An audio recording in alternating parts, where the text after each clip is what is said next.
السلام علیکم ورحمۃ اللہ۔ یہ دیکھیں جی، یہ ہے سبز مرچ۔ آپ نے سبز مرچ بالکل مارکیٹ میں دیکھی ہوگی، خریدی ہوگی، کھائی ہوگی، مسالے میں ڈلتی ہے، سالن میں ڈلتی ہے، تو مرچیں تو آپ نے بار استعمال کی ہیں، لہٰذا یہ کوئی تعارف کی محتاج نہیں ہے۔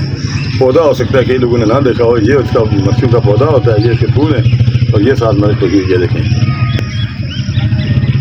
مسالے میں استعمال ہونا اس کا عام چیز ہے۔ آج میں اس کی دوائی بتانے لگا ہوں آپ، ایزے کی دوائی۔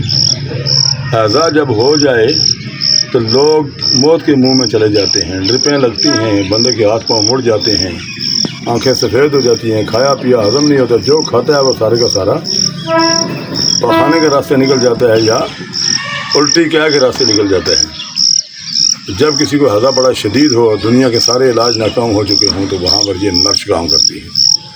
آپ یوں کریں کہ اگر چھوٹا بچہ بھی ہے نا، 1 سال کا یا 1.5 سال کا، 2 سال کا، 1 عدد تیز کروی سبز مرچ اور 1 ٹکڑا ادرک کا اتنا تھا، اور اس کے علاوہ 1-2 دانے لانگ کے ان کو کوٹ کر باریک چٹنی بنائیں، اور 1 کپ پانی میں ابالیں۔ جب آدھا کپ رہ جائے تو اس کو چھان کر، تو اس کے بیچ میں شہد ملائیں 2 چمچ اس آدھے کپ میں، اور 1 چمچ یا آدھی چمچ بچے کو یا جوان کو پلانا شروع کریں، اور پانی سادہ دودھ وغیرہ بند کر دیں۔